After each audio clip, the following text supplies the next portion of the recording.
작년에도 한국을 다녀왔지만 전 대한항공을 타고 오면서 전혀 관심도 안 갔는데 100주년 기념교회 이재철 목사님의 글 가운데 대한항공을 타서 그 대한항공의 담요 이렇게 펴면 담요에 이렇게 써 있다고 합니다. 사용 후 기내에 두고 가시기 바랍니다. 이 담요는 기내용입니다. 가져가지 마십시오. 무슨 이야기냐면 그 담요를 가져가는 승객들이 너무 많다는 거예요. 근데 세상 어느 나라 비행기 안에도 담요에 그렇게 써 있는 담요 있는 비행기는 하나도 없다고 합니다. 대한항공만. 아시아나는 제가 안 타봐서 모르겠고요. 자기 게 아니잖아요, 그죠? 근데 가져간다는 거예요. 하다가.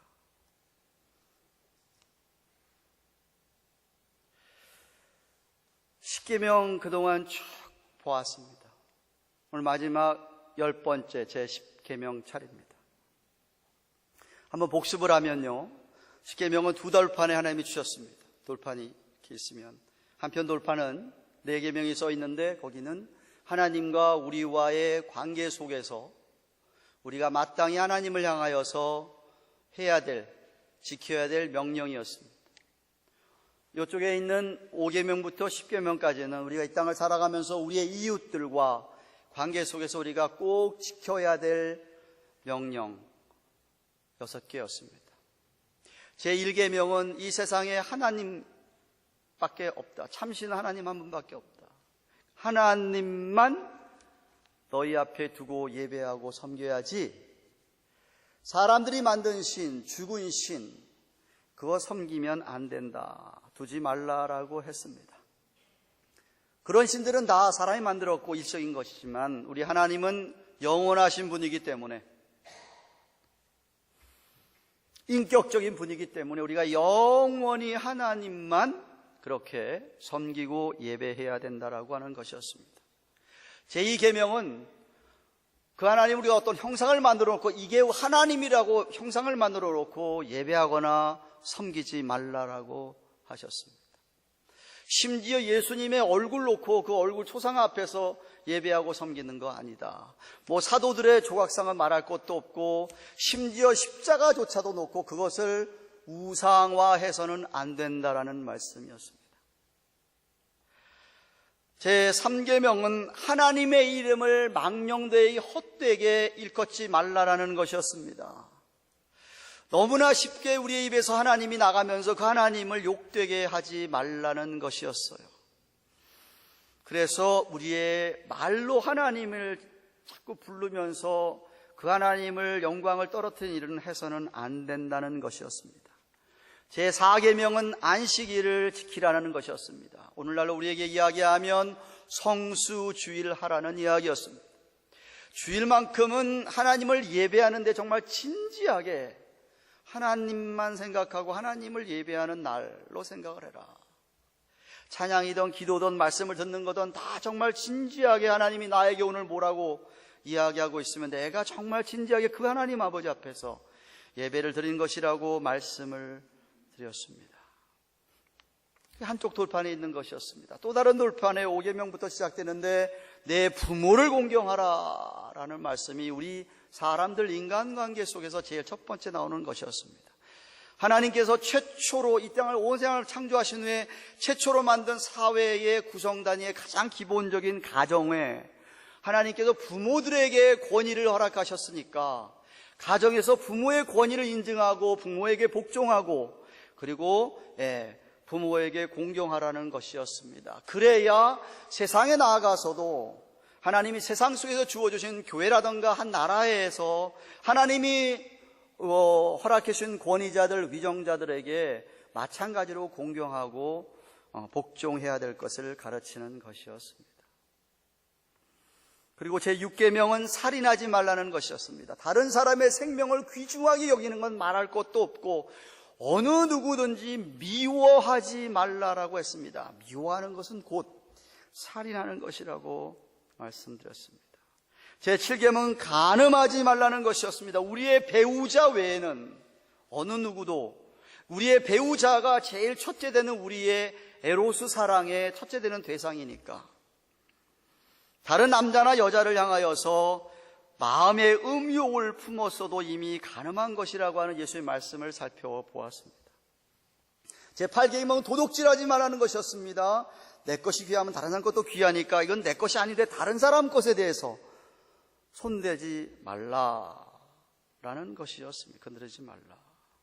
그리고 지난주에 살펴본 제9계명은 거짓 증거하지 말라는 것입니다. 거짓말만 하지 않는 게 아니라 어떤 사람, 다른 사람에 대하여서 비방하거나 험담하거나 중상하는 것조차도 하나님이 싫어하시는 금한 것이다.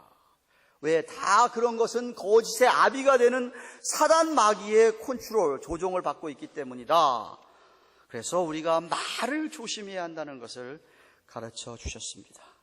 오늘 마지막 살펴볼 제10계명, 우리 함께 읽은 신명기서 5장 21절에 내 이웃의 아내도 탐내지 말고 내 이웃의 집이나 밭이나 그 남자든 여종이든 소나 낙이든 무릇 내 이웃의 어떤 소유도 내 것이 아닌 것을 탐내지 말라라고 하십니다.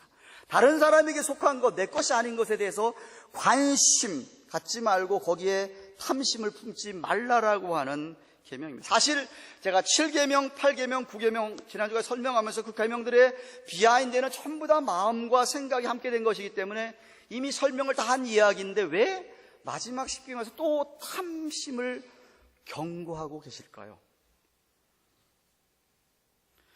간음 안 했어도 내가 마음만 품어도 간음한 거라고 얘기 이미 하셨습니다. 내가 그 사람 거 도둑질 안 해도 도둑질 하겠다는 마음만 먹어도 이미 도둑질 한 거라고 이야기 드렸습니다. 내 이기적인 욕망을 채우기 위해서 거짓말 한다든지 해가지고 그렇게 하는 거 다 마음에서 시작된 거, 생각에서 다 나오는 거, 그거 다 계명을 어기는 거라고 얘기를 했는데 또 탐심을 얘기한 이유가 뭐냐 이거죠. 세상은 이렇게 얘기합니다. 세상 법과 큰 차이가 있는 거예요. 세상 윤리와 세상에 관한 도덕법과 가장 큰 차이가 우리의 크리스천리티는 뭘 가르치냐 하면 실제로 행동에 옮겨지 않았어도 마음만 생각만 먹어도 이미 죄를 지은 거라고 말씀하고 있습니다. 세상에서 여러분 마음만 먹었다고 해서 여러분 잡아가는 사람 아무도 없습니다. 그런데 하나님께서는 마음만 먹고 생각만 했어도 이미 죄를 지은 거라고 말씀하고 있습니다. 다시 말해 우리 하나님은 우리의 행동에만 관심 있는 게 아니라 그 비하인드에 있는 그 사상, 생각, 그 마음을 보고 계신다는 거예요. 그래서 우리의 악한 생각, 탐심 이런 거 다 마음을 아시고 책망하고 벌하신다고 이야기합니다. 하나님은 우리가 탐심 품는 것을 다 알고 계신다는 겁니다. 열왕기상 8장 39절에 주는 하나님은 계신 곳 하늘에서 들으시고 사유하실 뿐만 아니라 각 사람의 마음을 아신다라고 합니다. 여러분의 마음을 알고 계시는 분이 하나님이십니다. 역대상 28장 9절에 여호와께서는 묻 마음을 감찰하사 모든 사상을 아시나니. 여러분이 또 너무나도 잘 아는 사무엘상 16장 7절 말씀, 나의 보는 것은 사람 같지 않다. 사람은 외모를 보지만 나는 그 사람의 중심을 본다. 마음을 본다라고 얘기하십니다. 예레미야 선지자 예레미야서 11장 20절에 공의로 판단하시며 사람의 심장을 감찰하시는 만군의 여호와, 헐트를 감찰하시는 만군의 여호와.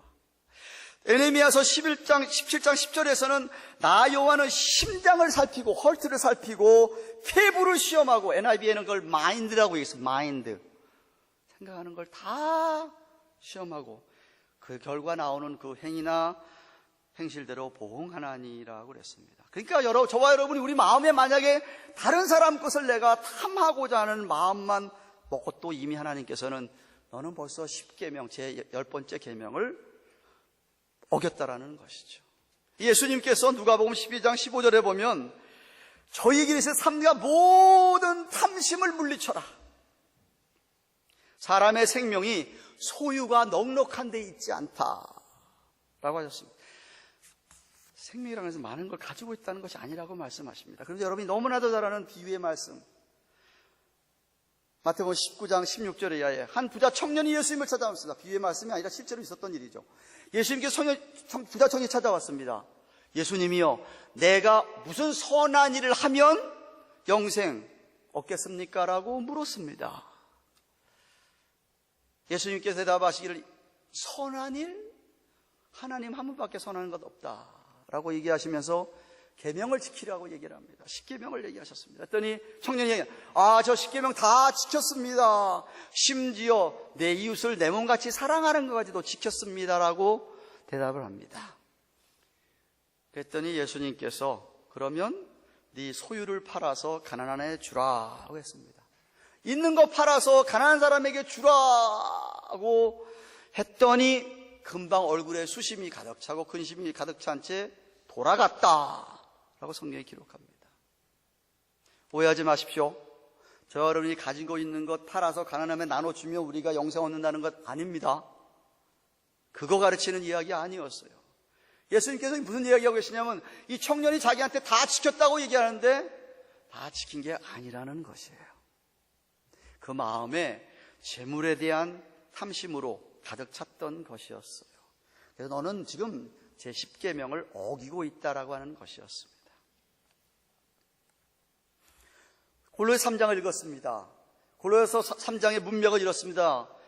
사도 바울은 골로새 교인들에게, 너무 힘들어하는 고난받는 고린도 교인들에게 이렇게 얘기합니다. 예수님을 생각해 보자. 우리 예수님 이 땅에 살면서 늘 하나님, 하늘의 것을 추구하고 하나님을 생각하며 살았다. 자기가 만난 이 무시무시한 엄청난 고난이 있는데 고난 바로 뒤에 있게 될, 자기가 하나님 나라 하나님 아버지 오른편에 앉게 될 그 영광을 생각하고 고난을 참았다. 그러니까 너희도 마찬가지로 땅에 있는 것에 연연하지 말고 좀 제발 위의 것, 하나님 나라 하늘의 것을 좀 추구하면서 살아야 된다라고 말씀을 3장 1절 2절에 해주신 후에 5절 6절에 보시면은 아까 읽은 것처럼 그러므로 땅에 있는 지체를 죽여라. 음란과 부정과 사욕과 악한 정욕과 탐심이니 탐심은 우상 숭배니라. 이것들을 인해서 하나님의 진노가 임한다라고 하였습니다. 음란, 포네이아, 섹슈얼 이모랄리티, 부정, impurity, 정결하지 못한 불결한 것, 사욕, 러스트, 악한 정욕, evil desire, 그 모든 것의 근원이 탐심에 있다라는 거예요. greedy에서 그렇다는 거죠. greedy에서. 근데 이 헬라의 원어의 greedy라는 말을 살펴보니까요, 플레온이라고 하는 more, 많이라고 하는 단어와 엑수시아라고 하는 가진다라는 단어가 합해져서 된 거예요. 그러니까 더 많이 갖기를 원하는 그것을 greedy, 탐심이라고 이야기를 했습니다. 내게 금지됐음에도 불구하고 내가 그걸 갖고 싶어하는 것 자체가 탐심이라는 것이죠. 근데 이 탐심이 모든 죄의 뿌리가 된다는 거예요. 그리고 이 탐심은 하나님을 생각하기 전에 자기의 이기적인 욕망을 먼저 생각하기 때문에 우상숭배라고 이야기한 겁니다. 탐심이라고 하는 것은 이 죄를 범할 때는 하나님 원하는 것 생각하는 것보다 자기가 원하는 것을, 자기의 셀피시한 디자이어를 채우기 원하는 것이기 때문에, 그래서 그것이 우선되니까 하나님께서 너 그거 자신을 우상화하는 거다라는 이야기죠. 여러분, 제가 우상숭배 설명할 때 얘기했습니다. 여러분이 하나님보다 더 사랑하는 것이 있으면 그 우상이라고 얘기하지 않았습니까? 그러니까 하나님 생각하기 전에 나 먼저 생각하기 때문에 탐심이 발동되는 거니까 그게 바로 죄라는 것이죠. 근데 무서운 것은 3장 6절에 하나님이 그런 죄에 대해서 하나님이 진노하시고 하나님의 심판이 임한다라는 겁니다. 그러면 우리가 어떻게 하면 이 탐심을 정말 물리칠 수가 있을까요? 아니, 우리 안에서 탐욕이 일어날 때마다 그것을 어떻게 하면 우리가 그것을 이렇게 제거할 수 있을까요? 우리 비록 예수 믿고 성령을 받아서 우리 안에 성령이 있지만 또 우리 한편에는 분명히 죄성이 있기 때문에 종종 탐욕이 일어날 텐데 어떻게 하면 좋을까요? 성경 속에 제가 3가지 해답을 여러분에게 드리기 원합니다. 첫째, 우선 성경은 저와 여러분이 정말 참믿음이 있다고 한다면 그 참믿음은 늘 순전한 양심을 지키기 원한다는 거예요. 마음을 좀 깨끗하게 하기를 원하는 게 바로 그게 참된 믿음 있는 사람이라는 것이.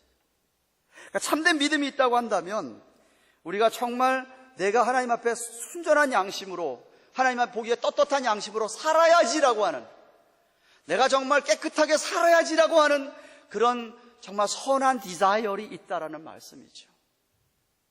한 걸음 더 나아가면은 정말 참 믿음이 있다고 하면 하나님을 좀 두려워해야 된다는 거예요. 하나님을 좀 무서워해야 된다는 거예요.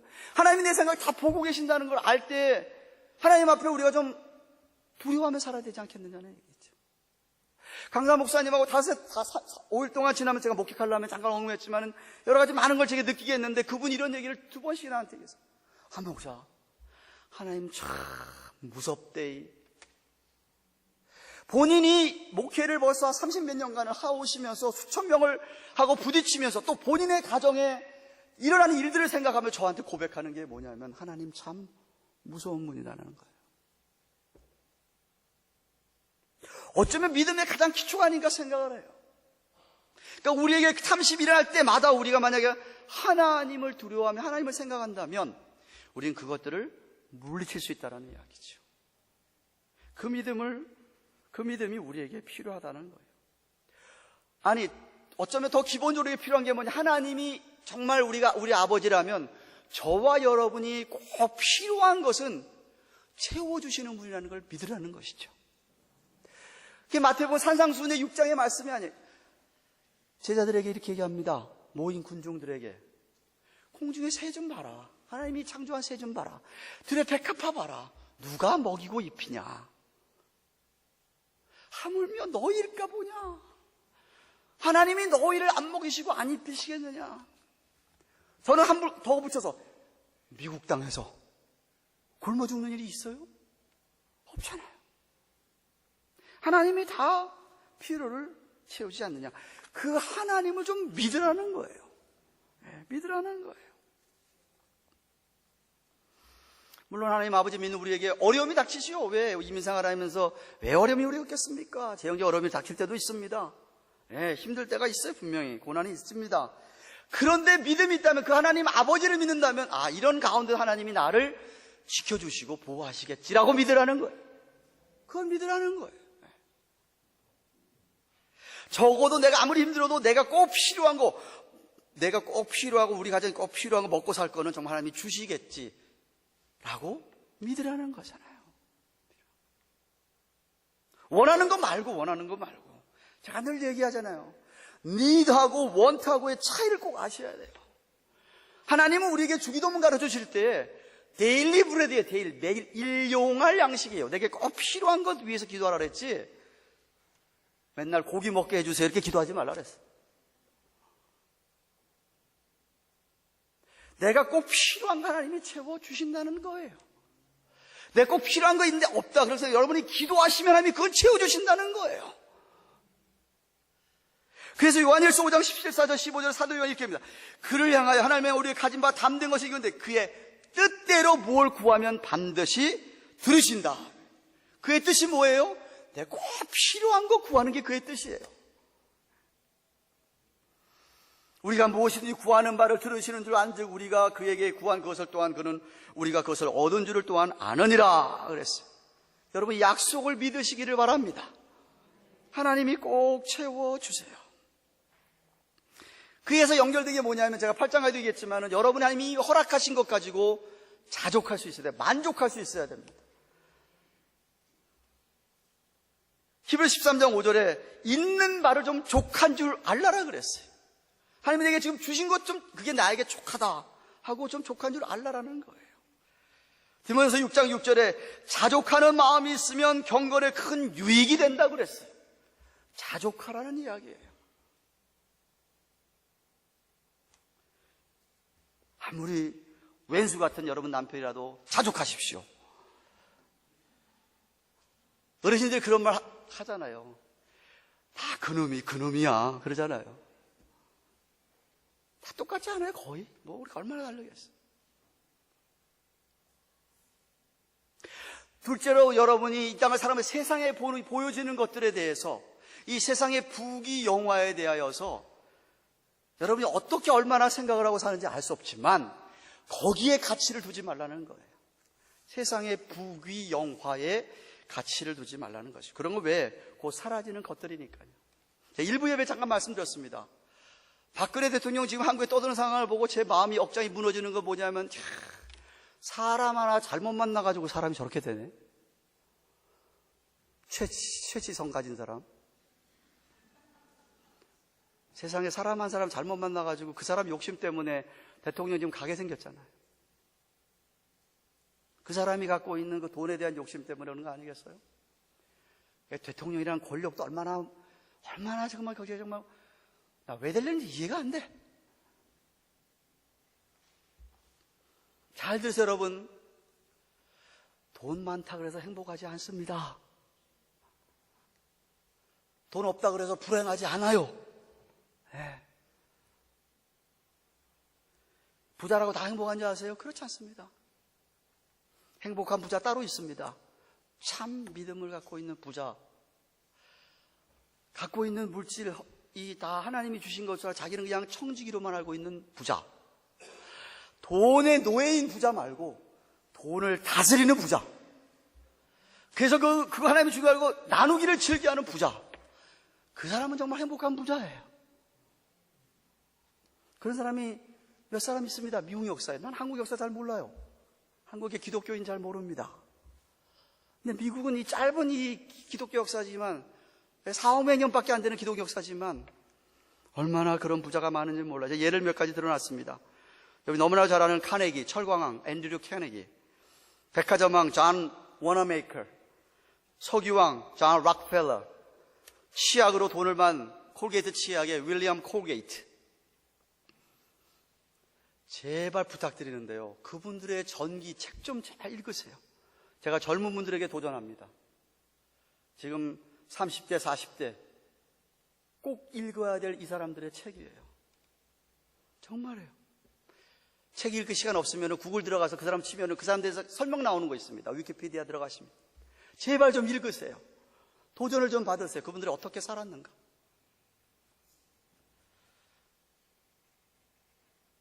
셋째로, 우리의 탐심을 물리치려면 무엇보다 하나님의 일에, 영적인 일에 힘쓰면서 바쁘게 살면 탐심 안 생깁니다. 게으르면 탐심 생기게 되어 있어요. 죄를 짓게 되어 있어요. 여러분이 만약에 눈만 뜨고 내가 뭐만 보이고 시작할 때마다 늘 하나님의 나라와 의, 하나님의 일만 생각하고 그것만 추구하고 사신다면 여러분 탐심 안 생깁니다. 그래서 아까 그 산상수훈의 6장에 그거 말씀하신 다음에 결론 6장 34절에 뭐라고 얘기해요? 그러니까 너희는 먼저 그의 나라와 그를 구해라. 다른 거 다 이루어진다라고 얘기하시는 거예요. 여러분 자나깨나 주님의 일만 생각해 보세요. 탐심이 왜 생기겠습니까? 재미난 이야기를 하나 읽었습니다. 책을 보다가. 들어보세요. 중세시대 때 있었던 일. 가난을 미덕으로 삼던 프레몽트르 수도원의 재정이 마침내 바닥이 나버렸다. 수도원의 뾰족탑이 무너져 내리고 창문들은 깨져나갔지만 그것을 손볼 여유가 전혀 없었다. 깨져버린 그 종마저 살 형편이 안 돼가지고 신부님들은 나무를 딱딱딱딱 쳐가면서 소리를 내서 기도 시간을 알리곤 했다. 마침 그 수도원에는 고쉐라고 하는 이름을 가진 수사가 있었는데 그가 하는 일이라고는 고작 젖소 2마리를 돌보는 일이었다. 가난에 찌들 대로 찌든 수도원의 재정 상태를 늘 가슴 아프게 생각하던 이 고쉐 수사는 수도원장의 허가 아래 젖소를 돌보던 일을 중단하고 불로장생주를 만들기로 했다. 어릴 때 자신을 키워준 양부모가 불로장생주의 전문가였기에 그때 어깨너머로 배운 것을 기억해가면서 6개월 동안 밤낮으로 애쓴 결과 마침내 고쉐 수사는 불로장생주를 빚는 데 성공하게 이르렀다. 그 다음 날부터 고쉐 수사가 빚은 불로장생주는 프랑스 전역으로 불티나게 팔려나갔고 가난에 찌들었던 프레몽트르 수도원은 하루아침에 돈방석에 앉게 되었다. 수도원의 건물은 웅장하게 다시 고쳐졌고 뾰족탑은 하늘을 찌를 듯이 높아졌다. 그 모든 것이 고쉐 수사의 덕분이었다. 그 빛나는 공적으로 인해서 고쉐 수사는 신부의 서품까지 받게 되었다. 수도원의 그 어느 누구도 이에 대해서 이의를 제기하는 사람이 없었다. 어느 날 저녁에 신부님들이 모여서 모두 경건하게 저녁 미사를 드리고 있을 때였다. 갑자기 누군가가 예배당 안으로 뛰어들어서 괴성을 지르며 혀 꼬부라진 소리로 노래를 부르기 시작하는 것이었다. 얼마나 그 술을 마셨던지 얼굴이 새빨갛게 달아오른 채 자기 자리도 찾지 못하고 비틀거리는 고시의 수사였다. 그는 자신이 만든 불로 장생주가 잘 빚어졌는지를 확인하기 위해서 매일 그 술을 시음해 보다가 그만 알코올 중독자가 되어버리고 말았던 것이다. 그러나 경건하게 미사를 드리던 다른 신부들은 술주정을 하는 고시의 수사를 향하여서 사탄아 물러가라 고 외치면서 그를 밖으로 끌어내 버렸다. 그리고 신부님들은 다시 경건하게 미사를 계속했다. 그 이튿날 아침 수도원 원장이 고시의 수사에게 앞으로 성당 출입을 삼가라. 주조장에서 불로 장생주만 빚으면서 너는 그냥 거기서 혼자 기도할 것을 명령했다. 마음씨 착한 고시의 수사는 수도 원장의 명령을 따랐다.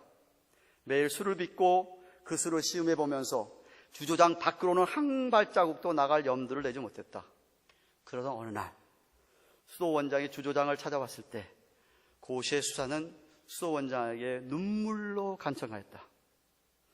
이제 술을 그만 만들겠으니 예전처럼 젖소 돌보는 일을 해달라고 말이다. 그러나 수도 원장은 고시의 수사의 간청을 이런지하에 거절하였다. 그리고 자비로운 주님께서 모든 거 다 책임질 거니까 아무 염려하지 말고 소신껏 수도원을 위해서 열심히 불로 장생주만 빚으라고 도리어 격려해 주었다. 어쩔 수 없이 고시의 수사는 계속해서 술을 빚었고 그 술은 날마다 날개 돋친 듯 팔려갔으며 수도원은 쉴 틈 없이 돈을 긁어 모았다. 그리고 매일 미사가 끝날 때 수도원장은 이렇게 말하는 것을 잊지 않았다. 우리 수도원을 위해 봉사하고 있는 사랑하는 고시의 신부를 위해 기도합시다. 그 말이 끝나기가 무섭게 미사에 참석한 모든 사람들은 고시의 수사를 위해서 간절히 축복 기도를 드리는 것이었다. 그러나 바로 그 기도 소리를 들으면서 고시의 수사의 영혼과 육체는 주조장 안에서 서서히 죽어가고 있었다.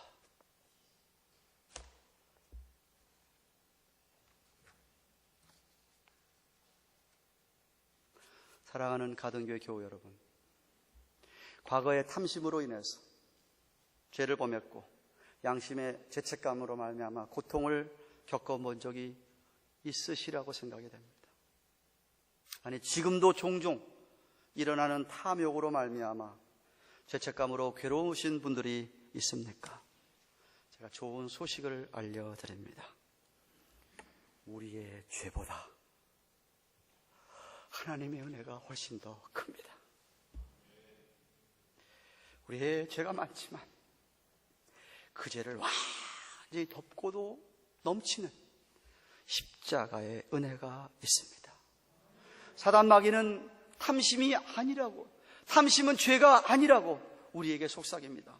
아니, 네가 행동으로만 안 하면 되지, 뭔 생각을 하는 것에 대해서 네가 무슨 책임 있느냐라고 사단은 우리에게 속입니다. 우리를 속입니다. 그거 괜찮아 자기를 믿으라고 합니다. 그런데 여러분, 속지 마십시오. 더욱더 취해가고 고시의 수사처럼 여러분의 영혼과 육체는 더욱더 피폐해지게 됩니다. 하나님께서 우리의 행동에만 관심이 있는 것이 아니라 하나님 우리의 마음과 여러분의 영혼에, 여러분의 생각에 관심이 있으십니다. 다 감찰하고 계십니다. 만약 우리가 10계명을 범했다고 한다면, 탐심하지 말라는 계명을, 탐하지 말라는 계명을 범했다면 우리가 즉각 회개하고 돌아서야 됩니다. 우리의 더럽혀진 마음, 잠시 잠깐이라도 생각조차도 더럽혀진 생각을 우리는 정결하게 해야 합니다. 하나님의 자비하심을, 용서의 은혜를 감사해야 됩니다. 우리가 예수 믿는 믿음이 하나 때문에 우리가 많은 죄를 지었다 할지라도 하나님이 여전히 우리를 의롭다라고 생각해 주십니다. 자녀이기 때문에. 연약함을 보시고 긍휼을 베푸시기 원하시고 우리의 연약한 손을 보시고 이리 와라 내 손을 붙잡으라라고 손을 내미시는 분이 우리 하나님이십니다. 그래서 그 크신 하나님 사랑 때문에 우리가 종종 짓는 이 탐심의 죄에 대해서도 우리 하나님은 즉각 심판하지 않으십니다. 노하기를 더디하시는 하나님이십니다. 이 진리 때문에 오늘도 우리가 하나님을 찬양해야 되고 감사해야 되고 예배를 드리는 것입니다. 물론 그렇다 그래서 일부러 죄를 막 짓고 산다고 한다면 저는 그 사람은 하나님의 자녀라고 생각하지를 않습니다. 아이 목사님, 죄 지어도 용서 구하고 회개하면 다 용서해 주시나요? 그러면서 마음껏 죄를 짓고 사신다고 한다면 어떻게 그 사람이 참 그리스도인이라고 할 수 있겠습니까? 그럴 수가 없습니다. 제가 로마서 6장 강의할 때 여러분에게 말씀드렸지만 성령의 감동으로 사도 바울은 로마에 있는 성도들에게 이렇게 얘기합니다. 죄가 그렇게 많냐? 죄가 그렇게 많은 곳에 하나님의 은혜도 많다라고 얘기를 했더니 아 그래요? 그럼 더욱 은혜를 많이 받기 위해서 우리가 더 죄를 짓고 죄 안에 거하야 하겠네요 라고 하는 반문하는 그들에게 그런즉 우리가 무슨 말 하리요? 은혜를 더하게 하려고 죄에 거하겠느냐? 그럴 수 없느니라. 죄에 대하여 죽은 우리가 어찌 그 가운데 살리요? 만약에 우리가 연약한 가운데 죄를 지었으면은 하나님 앞에 회개하고 자복하지만은 그것 때문에 낙심하거나 낙마하거나 절망할 필요가 없습니다. 십자가의 은혜를 생각하고 다시 우리는 벌떡 일어서야만 합니다. 우리 이 세상을 살면서 육신을 벗기 전까지는 주님 부르시는 그날까지는 죄와 끊임없이 우리는 싸워야만 합니다. 우리는 더욱더 하나님을 붙들고 하나님을 의지해야만 합니다. 하나님께 도움을 구해야죠. 예수님의 이름에 능력이 있음을 믿고 성령의 능력으로 정말 탐심을 이기고 죄를 이기게 해주시도록 간구해야만 합니다. 사랑하는 여러분, 말씀 맺습니다. 십계명 강의했는데 십계명의 전체적인 우리에게 주는 교훈은 뭐냐 하면 십계명을 보면서 우리가 느껴야 할 것이 무엇이냐 하면 우린 정말 연약한 죄인이구나,